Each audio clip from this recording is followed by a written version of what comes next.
Bonjour et merci de suivre ONU News. Au sommaire aujourd'hui, la célébration de la Journée des Nations Unies 2011. Également dans cette édition, un reportage dans un centre de promotion de bioéconomie à Kinshasa. Et puis, nous ferons le point sur le forum organisé pour les jeunes par la MONUSCO et la CENI dans le cadre du processus électoral. Et enfin, nous reviendrons sur l'appel lancé par le Conseil de sécurité des Nations Unies pour des élections crédibles et apaisées en République démocratique du Congo.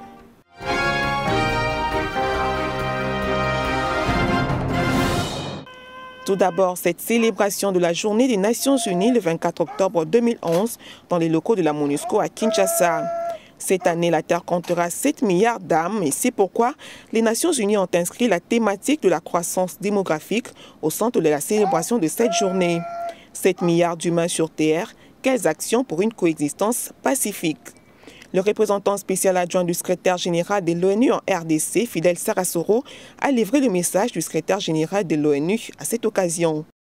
À problèmes mondiaux, solutions mondiales.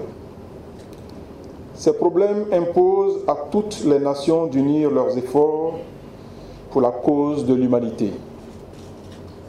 C'est la mission même de l'Organisation des Nations Unies, bâtir un monde meilleur, n'abandonner personne. Défendre les plus pauvres et les plus vulnérables au nom de la paix mondiale et de la justice sociale. En cette journée particulière, disons-le haut et fort, jamais l'ONU n'a été aussi nécessaire. La date du 24 octobre a été choisie par l'Assemblée générale de l'ONU en 1971 pour notamment commémorer chaque année la ratification de la Charte des Nations Unies et débattre des réponses que pourraient apporter les Nations Unies aux grands défis qui affectent l'humanité tout entière. En RDC, l'événement arrive cette année à un moment particulier.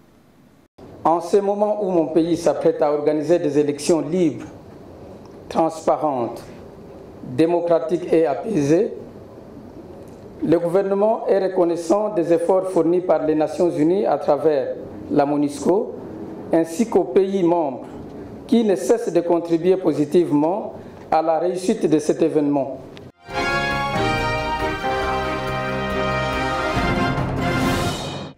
Travailler avec la nature et non contre, c'est la philosophie de base de l'initiative promue par l'organisation Bioéconomie Afrique, une ONG qui s'intéresse au développement durable. Le centre de démonstration et de formation de l'Ancellet installé par l'ONG BEA s'intéresse essentiellement à la production par la bioéconomie intégrée. Il vise deux objectifs principaux, augmenter la production agricole et protéger l'environnement. Le projet a commencé par un projet pilote de 6 mois, depuis novembre 2010. Et puisqu'on a vu les résultats encourageants, le FIDA et le PNUD ont réinjecté encore de l'argent pour la mise à l'échelle. Donc on a étendu cette bonne pratique. Le centre produit entre autres du biogaz, un gaz issu des excréments humains et animaux, et aussi de la fiente de volaille. Le biogaz, il permet également de lutter contre l'environnement, parce qu'il y a d'un côté la fumure organique qui permet d'avoir le compost pour enrichir les récoltes, il y a de l'autre côté le gaz, méthane, qui peut être enfuté, embouteillé et qui va servir pour lutter contre la déforestation. Comment ce faisant? En créant des équipements pour la cuisine, des équipements pour le gaz, en mettant en place un système de commercialisation avec un dispositif qui fait qu'on approche les ménages pour pouvoir distribuer, vulgariser le gaz avec tous les équipements. Le système écoferme dont dispose le projet dans les environs de la capitale congolaise se donnait notamment comme mission la promotion des systèmes bio-intensifs pour une production alimentaire équilibrée, le maintien de la fertilité des sols et la protection de l'environnement. L'inauguration de ce projet du système bioéconomie intégrée est intervenue le 20 octobre 2011 à la ferme de l'Ancellet. C'est à cette occasion que le programme des Nations Unies pour le développement, en collaboration avec le ministère de l'Agriculture, ont officiellement lancé la vente du biogaz qui en est issu. La collecte des déchets, la mise en bouteille du biogaz, la production, le conditionnement et la vente de biofertilisants la production de cuisinières à gaz, la production et la vente de produits agricoles, l'aménagement d'espaces verts et de détente et d'apprentissage sont autant d'opportunités d'emploi pour les jeunes et l'on sait que créer des emplois, c'est consolider la paix.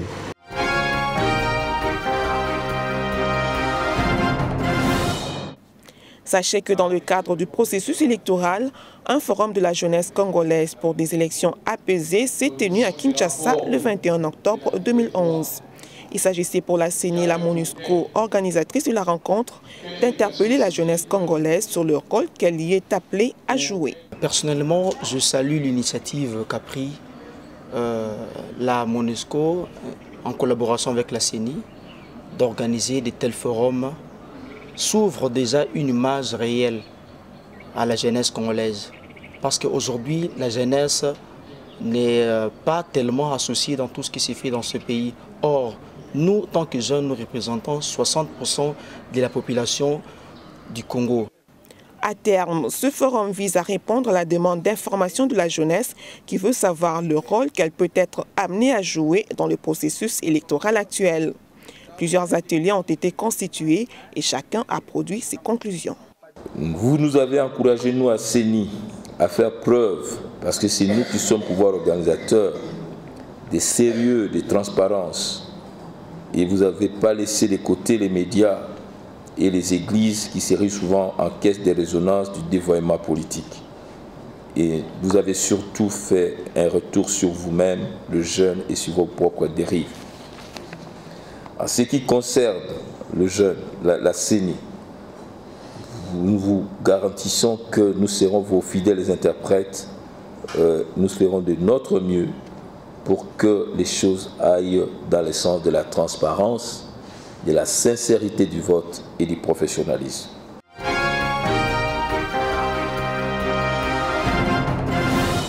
À noter que dans le cadre de ce processus électoral, les membres du Conseil de sécurité de l'ONU ont, dans une déclaration rendue publique le 17 octobre 2011, lancé un appel pour des élections apaisées et crédibles.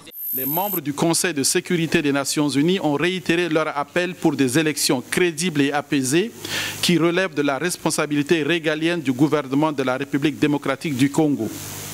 Ils ont en outre rappelé la nécessité de débats politiques libres et constructifs, la liberté d'expression, la liberté de rassemblement, l'accès équitable aux médias, y compris les médias d'État, la sécurité pour tous les candidats, ainsi que les observateurs électoraux et les témoins, les journalistes, les défenseurs des droits de l'homme, les acteurs de la société civile, dont les femmes.